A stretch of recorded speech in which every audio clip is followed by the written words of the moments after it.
Salam. Abang dah pernah datang ke belum? Belum, first time ni. First time. Cuba recommend. Kita cerita sikit Okey. Burger biasa kita ada 2 range. Alright. 90 grams yang macam ni, yang kebiasaan orang jual. Tapi kita bukan veteran ni lah. Cream macam mana? Apa maksudnya? Ini 100%. 100%. Yang lain ni dia akan ada campuran tepung. Oh, Biasa okey. padat-padatkan patty kan. Alright. Yang ni tak ada, dia memang 100%. Dia pecah sikit lah. Yes, belai. Bagi saya grass fed ni satu, hickory kambing satu, burung unta satu. Baik. Dah berapa lama ni ke ni? 2 tahun. 2 tahun. Tapi weekend. Niaga cuma satu Ahad. Manfaat. Hari biasa. Hari biasa dulu kerja, sekarang tak kerja. Dulu kerja. Kerja. Sekarang full time ni lah. Sekarang tengok.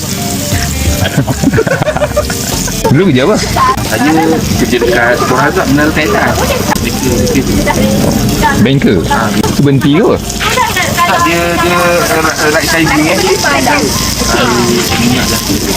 Oh, dia buang orang lah. Orang. InsyaAllah rezeki Pak Len apa ada. Siap. Kat mana-mana ada rezeki. Siap. Apa nama kedai? Okey. Queen tu dapat dari mana? Nama?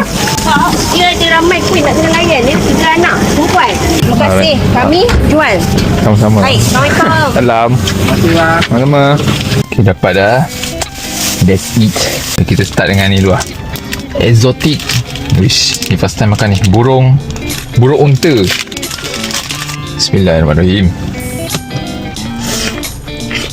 Tak tahulah. Rasa burung unta macam macam biasa je.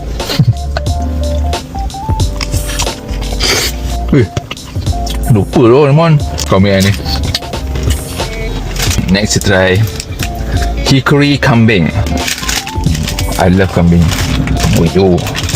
Dia memang tak kedekut dengan sayur penuh. Bismillah.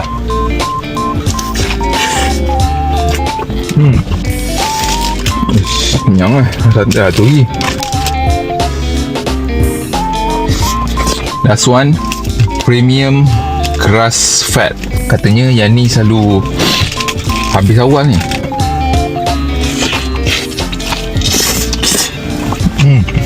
Sedap lah.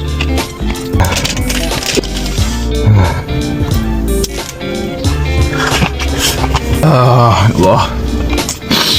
Kenyang ya, alhamdulillah. Overall dari segi portion tak kedekut dia punya apa? Sayur dia. Tapi yang paling sedap tadi yang grass fed tu kot. Kalau dia buat dalam dia kurang masak macam tadi, sedap.